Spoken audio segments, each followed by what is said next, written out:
First, I thought they were fearless, aggressive, confident, really punished us in terms of any mistakes, any breakdowns that we would have. But most proud of our seniors, 125 career wins they leave with, 6 conference titles, 2 Final Fours, and everything that they've meant to Maryland for us. We'll have a question and answer period with the Maryland student athletes. We have 2 microphone holders on each side. We can start with Pat Robb in the front, and then Gene can go second. Bring the microphone, please. Rob from the Associated Press. Destiny, this was your lowest point total of the season. Can you just describe what they were doing on defense that held you guys? I just think it was just one of those days. We were clicking on offense. Things were we kind of lost our game. And I think even though this was a low-scoring game, we were trying our best, doing anything we could do. So, I don't think there's really an answer for it. We'll go with Gene and then Howard. Gene Wong, Washington Post. Tori, was there anything they were doing defensively to kind of throw you off there a little bit off your game? Their defense was pretty good, making my shots difficult. So I give credit to the defense, their defense. Howard Mardell, New York Times. Shatori, just beyond the three-point shots not falling, they seem to be able to run you guys off the line for most of the night. What were they able to do in that respect? What allowed them to do that? I think at times we were maybe overthinking it. It took us a little bit to get in our rhythm, and in that span, they took advantage. They scored, and they played a great game, both sides of the ball. Quick follow for Bree. The double teaming through much of the night, was that what allowed them to frustrate you early on? It seemed like you found your footing a little later on in the game, but was that the key for them inside? I think early on I just wasn't being as patient as I normally was, but credit to them for they came out hard on defense, and I think once we settled in, we worked out of the double team better. We have any other questions for the Maryland student athletes right there with the great shirt? For Destiny, you guys struggled to kind of create any momentum, get anything going in transition or fast. Why was that? What was Oregon doing to stop that? Just like Tori said, they were just playing a good game on both ends of the floor, and they were just being an overall better team tonight. No, blue sweater. For Bree and Shatori, I know it's tough right now, but 4 years this program, what is that kind of these 4 years kind of meant to your life? For our transcribers, if Brianna could go first, then Shatori. Thank you.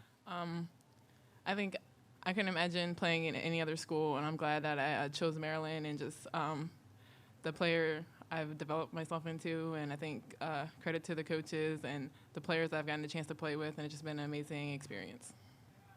Yeah, this definitely has been an amazing experience, amazing 4 years. I just want to thank Coach B for everything she's done for me. My teammates this year, my past teammates, I can't repay this university for everything they've done for me. They've opened so many doors. I'm glad I spent my 4 years here at the University of Maryland. Howard? Destiny, watching you dribble out the last few seconds, obviously not the way you pictured this game going. What's going through your mind during that time, and are you going to lock that moment away and use it as motivation, you think, going forward? The thing that really sucks, the thing that was going through my head at that last minute is that we sent them out this way. And, it sucks when you have 2 amazing people and 2 amazing players, and they deserve so much more. And, we clawed and we fought for them, and I wish we could have done more. And that was the thing that was going through my head at those last seconds. Any other questions for the Maryland student athletes? Okay, we'll dismiss them back to the Maryland locker room, which is still open. Thank you very much for your help this week and time this week. And we'll open it up now for questions and answers with Maryland head coach Brenda Frese. We start with Gene, and then Howard, and then Pat. Yeah, Brenda, the team had such great ball security the last 2 games. Today, 21 turnovers. Was that more indicative of what Oregon was able to do defensively, or some unforced errors on your end? I think it was a blend of both. I think defensively, they gave us a lot of different looks with what they were doing, but obviously it's uncharacteristic for Des to 5 turnovers. We were high in the guard area, so definitely a blend of both. Howard? Brenda, just the 6 3-point attempts total is much lower than you guys typically have. What were they doing schematically that allowed that to happen, especially in your half-court sets? Well, it's tough to get threes up when you turn the ball over 21 times, so that impacts your offense with what you're doing. But we weren't patient. I mean, we talked about moving the ball and being able to cut and penetrate to kick. I thought they did a much better job on our dribble penetration and being physical than we were able to do. Every time they penetrated on us, they got wide open kicks and dump downs against our defense. Pat?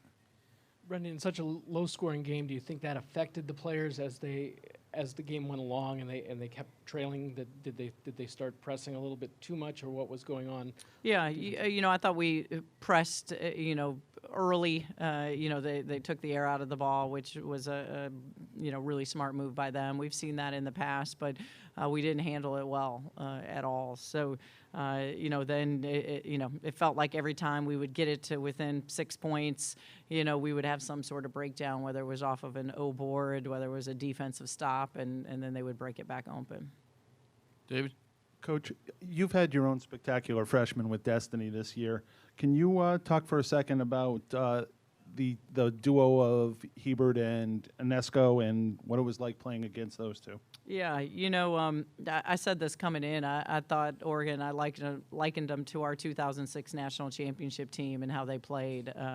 When we started 2 freshmen and 2 sophomores, and they're just fearless. They don't know any better that they should be nervous about this moment. They're confident. They're really disciplined, and they make you pay for your mistakes. But they are beyond their years when you talk about as freshmen in terms of how they're playing. Howard?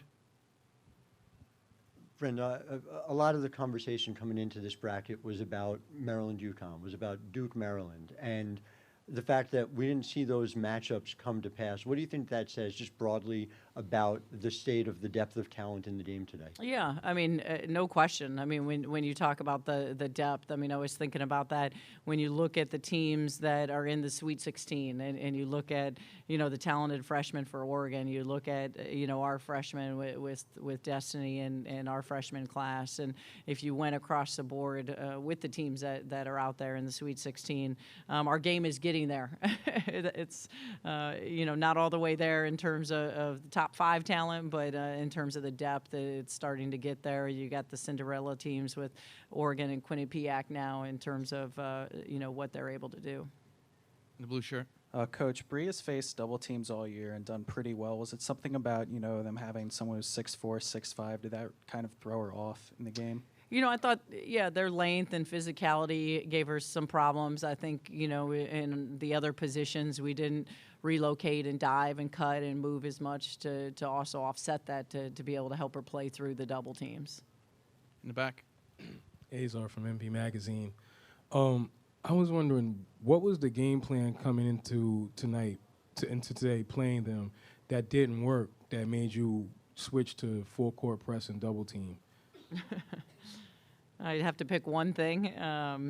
It disappointed in terms of, the different areas we've been able to excel, obviously, that they took away our transition game, obviously rebounding to be only +1 on the glass. But, for us, we really felt like the pick on balls in terms of defensively was going to be a big area, as well as us attacking it off the bounce on the offensive end. And, I really thought those actions we didn't handle well. We didn't defend like we had in the first 2 rounds and credit their aggressiveness on the offensive end. Howard? Brendan, real quick on that follow-up. 3-quarter court you went to relatively early on, and then the full. Is that just an effort to speed up the game? Is that what you're looking to do on that? Yeah, when you watch us play, that's something we've been very successful with over the course of the season. And, I knew they were going to try to take possessions away from us, to be able to stop our transition games. So, when they were working the shot clock, I mean, you're definitely trying to get some speed them up in terms of their possessions. Bigger picture, this team seemed like it was built in a lot of ways to face UConn. We've talked about that in the past in terms of limited possessions, rebounding, Destiny at the point. how disappointing is it, for you not only to see the season come to an end, but to not get that chance at a team that you guys played really tough this year and last year? Yeah, it's disappointing, like I said, in terms of our end, because we haven't played like this for a long time. So for it to rear its ugly head tonight, and obviously as competitors, yeah, I mean, that's why we continue to put them on our schedule. If you want to be the best, you got to play the best, and we definitely wanted to have another opportunity, and felt when we play Maryland basketball that good things happen for us. David? Coach, there was a lot of talk about, this year the Big Ten maybe not getting respect by the committee, you getting sent here, McGuff's team being a 4 seed. Pac-12 seems to be really doing well in terms of conferencing. I know these things are cyclical in many ways, but what does the Big Ten Conference in particular and other teams have to do to try and play the seeding game a little bit better, for lack of a better word? Well, it starts, obviously we had some uncharacteristic out-of-conference, non-conference losses that impacted, the Big Ten as a whole. So it starts there in terms of how we're all, trying to be able to schedule. And then in the tournament, when you talk about, having 2 teams in the Sweet 16, is a great thing, but we've got to be able to get more depth, to be able to advance that further. That's it. Coach, kind of the same thing I asked to Bree and Shatori. What have they meant to you in this program the last 4 years, and how much will this team miss them going forward with such a young team now? Well, I mean, everything. Like I told them in the locker room, they just, that's why we're in coaching when you talk about their 4 years and their progression. And how they came in as freshmen and where they were to be able to see them lead this team to new heights, 6 freshmen this year, their leadership, everything that they put on the table. But I know, as we have all year, Bree and Shatori didn't come in like this. It was, progression. And like we talked about in the locker room, they're going to hand the baton off to the next wave of players. They have a perfect example all season of how to work and how to get here early and stay late, and how to put yourself in a position to be really, really successful. But I can't say enough in terms of what they embodied on the court, off the court, and I know they're going to continue on and do great things. You have any other, Howard? Brenda, just in terms of their next chapter, do you see Shatori as the best wing in this draft and Bree as the best bid in this draft coming up? Oh, gosh, I haven't really studied it. I think the draft is more about what each team needs, right? I mean, I think, obviously the 2 of them have solidified themselves as, in the senior class as just dominant players that can come in and have a big impact. So I'm confident wherever they're selected, they're going to have really successful careers. Any one last question for Coach Frese? Okay. Thank you. Thank you very much for your help this weekend. All right, the Maryland locker room is open for another 5 to 7 minutes, and we'll have Oregon in here shortly.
Freshman. Hey, I'm big. Sit down. It's all right. The Stanford kids made the same mistake. They did.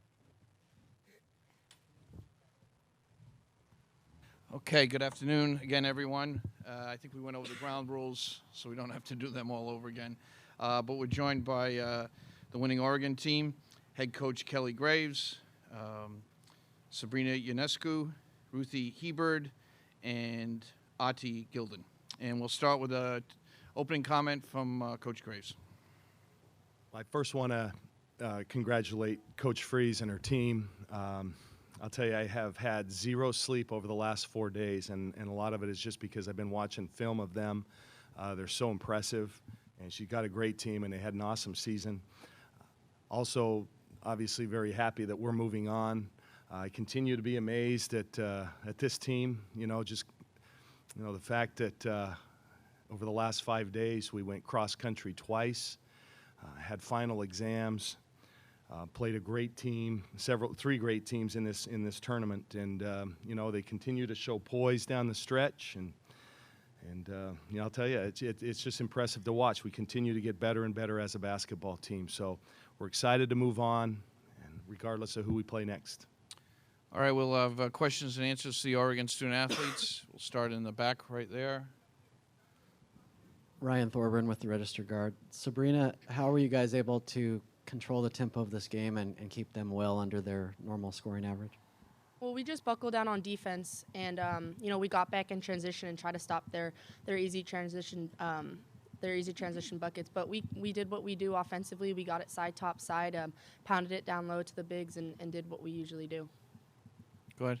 Audie, this is Jonathan with the Daily Emerald in Eugene. Obviously, you've had one of your biggest games of your college career here on this level. I mean, what did it feel like, and what was your mentality kind of coming into this game when Mallory picked up her fourth foul? It felt great. Coming off the bench, I just had to make sure I did whatever I needed to do for the team, which was defense and rebounding, so I just had to make sure I kept doing that. Okay, we'll go Howard, and we'll go Pat, and then the guy in the blue shirt, and then Jim. For Ruthie and Adi, it seemed like it was sort of a team effort to slow down Bree Jones. If you could take me through what the mindset was going in, how you go about doing that, and when you knew it was working the way it ultimately did. Yeah, she's an amazing player. We definitely scout her a lot, how to guard her, how to try to stop her. I think we just focus on getting low and trying to force out the paint, which is definitely tough, but I think we did a pretty good job of it. Pat? Sabrina and Ruthie, can you just talk about how you guys have evolved in your freshman year?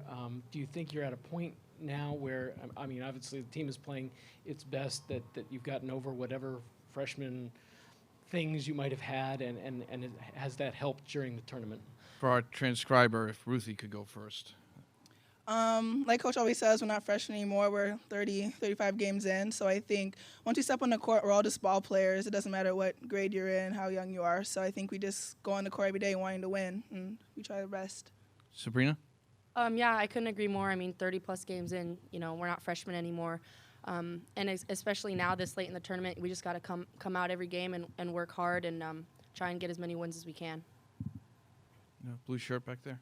Okay, so Coach Frese talked, this is for any of the players, Coach Frese talked about how this team, the Oregon team, reminds her of her own national championship team in 2006 as you guys start, mostly underclassmen. What has it been like, I guess, playing in the tournament and that experience and having this type of run? Sabrina, could you take it first, please? I mean, we're blessed. We're blessed to be in this position, and I think we're just excited about everything. No one's been here. None of our kids have ever experienced anything like this. So I think we're just excited to be able to advance and play another day and see where that takes us. Ruthie? Yeah, it's an amazing feeling to be here, and I think every day we just go out and work hard and try to win the game so we can get another game. Adi? Yeah, piggybacking off what they said, it's really exciting. We just need to make sure we stay focused and continue doing what we're doing offensively and defensively. Okay, we got Azar in the back, and then Howard, and then Jim. Try to keep this moving. Azar from Envy Magazine. This question is for Sabrina. You were hitting your shots. You were clearly hitting clutch threes.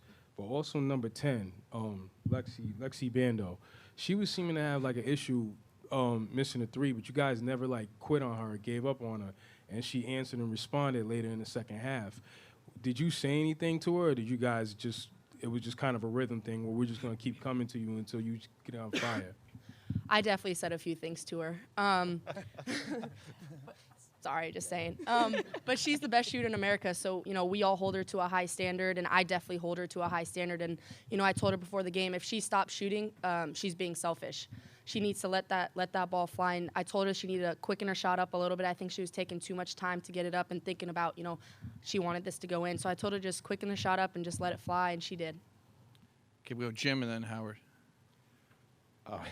Brenda Frese said they don't know any better, that they should be nervous at this time because you have such a young team. What do you think about that? I mean, she has that experience with having a really young team go all the way to the Final Four. Do you know any better? I mean, are you at all nervous about the fact that you're now in the Elite Eight, one step away from the Final Four? Ruthie? I don't think so. I think Coach said it before the game that it's just another game. We're just on a bigger stage, but it's still the same game. And we're all really comfortable playing, and I think we're just going to take it game by game and keep doing what we do. Sabrina? No, I don't think we're really nervous. I mean, we have nothing to lose. It's kind of fun to see. We all laugh and giggle and just are really excited to be here and enjoy this opportunity that we have. So I think we continue to enjoy this opportunity and work hard, and good things will come to us. Adi? I think the Pac-12 prepared us well for this tournament. Maryland was definitely a really good team, but we've played Stanford and UCLA and teams like that, and so I think we're prepared for them when we came into this game today. We'll go with Howard and then Gene. Sabrina, you spoke yesterday about saying you didn't know what to expect come March, this being your first time in. But, here you are running this team, talking to Lexi through, her shooting problems. You're going to coach the 3-on-3 team coming down. Obviously, leadership is not an issue for you when it comes to those things or even making those series of threes in the first half in this game. Here you are in the first time. How comfortable is it? How much does this fit, and how much is this you as a player now? Yeah, I mean, basketball is basketball, regardless really at what stage you're on. And I hold these kids accountable, preseason and now. I want everyone to, try their best, exceed all the expectations that people have for us, especially as freshmen. So I think that builds into the leadership that I have for this team. And I think, our coaches do a really good job on setting a vision for us. And we're trying to achieve everything that we're set out to achieve. Just to follow that up, if UConn manages to beat UCLA, you're going to face UConn. It's going to be, the potential for one of the greatest upsets in history to cap off this run. Have you allowed yourself to think about it in those terms? I mean, regardless what team's going to win tonight, we're going to be prepared. So whatever's going to happen, when that ball goes in the air is going to happen. But I know that we're not going to go down, easy. We're going to give every team, a fight. We're going to play our hardest. And if that means, we upset the #1 team in the country, then that's what's going to happen. Gene? Yeah, Gene Wong, The Washington Post. Sabrina, how eager were you to face Destiny? Obviously one of the top-rated point guards in your class, too. And based on the numbers, you outplayed her. Was that even more satisfying as a part of the win? No, not at all. It was my team versus her team. It wasn't me versus her. So that the numbers, all of that doesn't matter to me. I think I was just excited that, our team withstood their run and we withstood what they had to offer and got the win. Erica, and then in the back, and then that'll be it for the student athletes.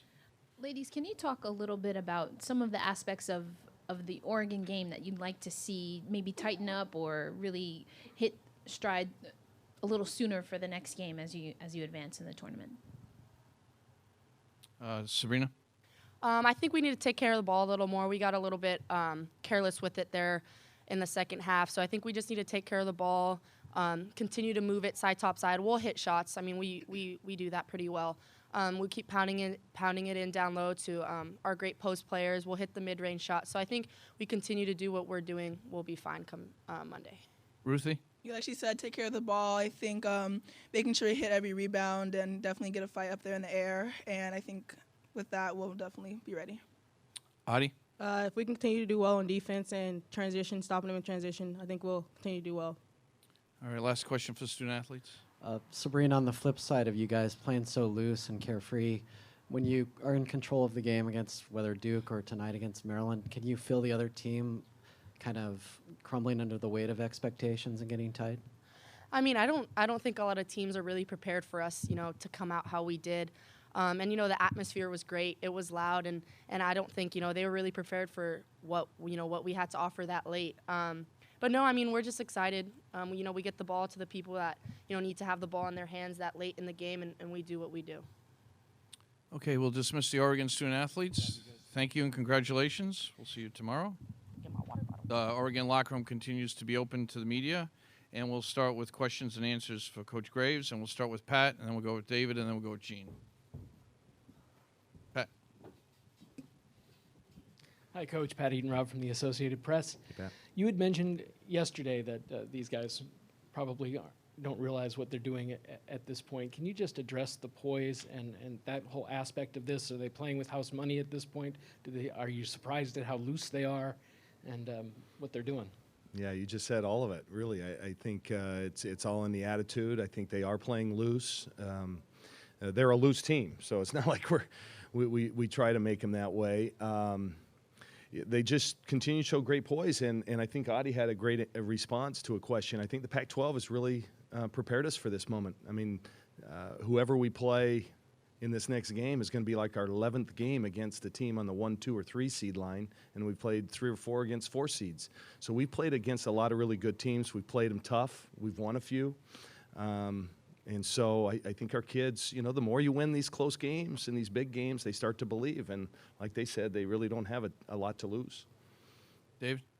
Coach, you know, most people get one 40-year-old freshman point guard in a generation, and you had Vandersloot. Now, talk about what it's like to have, you know, somebody like Sabrina who, you know, she acts so much older than she is as a freshman. The way she takes responsibility for things and the way that she seems to conduct herself and take care of business. No doubt. Good comparison. Her and Courtney share a lot of the same traits that have nothing to do with skills on the basketball court. They're great leaders. They're hard workers. They have a competitive spirit that defines them. I think they give their teammates a lot of confidence, knowing that, hey, tonight we're going to have the best player on the floor. And all those things are so valuable, you know. And then you add to that all the things she can do on the court, you know, a diverse range of talents. It's not the shooting, it's just the shooting. It's the penetration. It's her elite vision that she has, especially in transition. Her ability to scrap out rebounds for a 5'10" slow kid. You know, just she's the whole package. She truly is. Gene? Gene Wong, Washington Post. Kelly, got a 2-part question. First, Maryland came in averaging 90 points a game. You know, the best scoring offense in the country. You hold them to a season low 63. What was working there defensively? Well, that was the key to the game. I think we did a few things well. Number one, early on, we tried to just go to 2-2-1, just a little tempo press, just to slow them down. I think number two, we didn't turn the ball over a lot. So they weren't able to get out and get easy baskets in transition.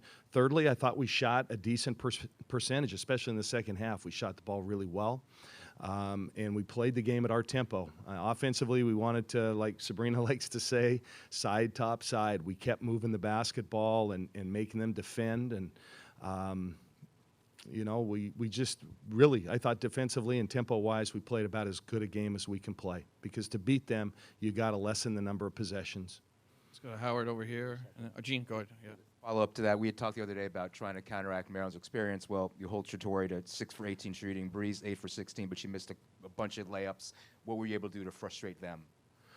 Well, you know, we're big. We're taller than the average team, so that helps. You know, even though we committed some fouls that I wish we wouldn't have, and we'll talk about that in the day in between. You know, we can match teams' size and make it difficult for them to shoot over us.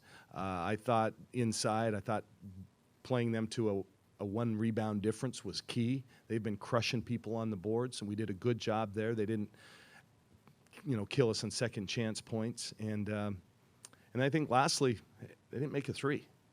And if you can make these guys shoot 2s, you got a chance. Let's go to Howard, and then that young man, and then Eric in the Howard back. Magdal, New York Times. Just to jump off that point, not just the fact that they had no made 3s, but they only attempted 6. What were you doing schematically to chase them off the line? Well, that's just what we were doing. We were trying to chase them off the line. You can't leave number 12. And I thought with Walker Kimbrough, we did just a really good job of getting over the top of screens. I thought consistently defensively, our team did a great job of staying focused. You know, sometimes you might go under a ball screen, and that gives her license to take that shot. We consistently went over the top and And they really played it well. And I think it's just kind of a focus thing. And again, they didn't get a lot of opportunity in transition, so which is where they get it. You know, Slocum and Walker Kimbrough, I always get that. They do a good job of probing and pushing the ball in transition. That's when they get those kick-out threes, and we just didn't allow a lot of that tonight. Part of that, you guys have been a pretty good transition defensive team all year, but you're actually 236th in the country in terms of the half court. That's the whole season, though. Is the dramatic difference in how well you played defensively in the half court what is responsible for this run in large part? Oh, no doubt. I mean, that's the area we've improved the most from day one. I mean, I don't know if you have any game left, but if you played us early in the season, you'd have been an All-American. We couldn't guard anybody, and we've gotten better and better and better, and I think that's where our team has shown the most growth. And that's your defense is what's tested in the tournament, and we've passed it 3 times. You know, those tests. Kelly, what was the locker room like? Obviously, Mark Campbell's birthday, and he's now got that winter stays shirt thing going. You guys got the mojo in the locker room. I gave him double trouble tonight. I did the same thing. It was pretty euphoric. It's pretty euphoric. We had a lot of fun, and I'm just excited that they're excited. I'm wet all over the place here, but it's really worth it. There's nothing sweeter than victory. Erica? Hey, Coach, you had 5 players that went into double digits. Just talk about the distribution of the ball on offense. Yeah, I thought offensively we were on point tonight. We had a few too many turnovers, as they already talked about, but I thought we had long, drawn-out possessions. I thought in that stretch in the third quarter we started to separate a little bit. They were switching up their defenses, and we were able to hit Lexi Bando a couple of times in that corner, and those are big lifts. You know, if she can get 3 at a time, it just makes us a lot tougher to guard because we've got Ruthie inside that demands some attention. We have Sabrina who, can just do a lot with the ball in her hand, and I thought Maite Cazorla tonight was tremendous. She rarely gets the attention she deserves, but she had an excellent game, excellent floor game. Didn't come out, I don't think, just solid at the point. So I think that's just kind of how we play. You know, we share the ball, and I think we play the right way. Yeah, Ryan, and then we'll have Scott. Kelly, what is it about Audie that you think she's raised her level on the biggest stage to help you guys advance? Well, she's fearless. Won a couple of state championships in high school. She gives us an energy that that others don't. And let's face it, we got in some foul trouble inside, so she had to play a little bit. But I completely trust her. She's so versatile and attacks the rebounds with abandon. So, and her confidence, you can see her confidence is just rising game in, game out. Scott in the back. You guys have shot the 3 well all year. What were you able to do, especially second half, to open things up for yourself inside? Well, I think they may have pressed a little bit. You know, they started to pick us up full court, put some pressure on us. That spreads out the defense, and we were able to, to reverse the ball quickly and find that shooter in the corner. They switched to a little bit more to a zone in the second half, and again tried to trap ball screens. And when you do that on us, we have elite passers. Maite Cazorla and Sabrina are great passers, so they'll find Bando over there. They know where she's at. We'll do 3 more questions. Azar, Howard, and then David. Azar from Envy Magazine. You talked about experience. Your players talked about experience. Would you say that was the answer? Because it seemed like you had an answer for every time Maryland tried to switch, whether they went to full court, whether they went to zone, whether they double-teamed the player. You guys always had an answer. And the second question to that is, do you think that gives you an advantage against a top-ranked team like a UConn or UCLA, whoever wins today? Yeah. Well, the experience thing now is the point's kind of moot because we have 3 games of experience now in this tournament. And like I said, plus a tough Pac-12 schedule. I think in our league, if you knew our league, there's different teams, different styles. We've got the teams that slow it down and really focus on defense. We've got the athletic teams that like to push tempo and pressure defend. So we've kind of seen it all at this point, and now it's just a matter of our players, executing, playing smart. We have really smart players, and it helps to have 2 elite playmakers in Maite and Sabrina who've excelled on an international level, and I think we're prepared going in, and my staff does an awesome job. I'm blessed with the best assistant coaches in the world who prepare these guys for game situations. Howard and then David.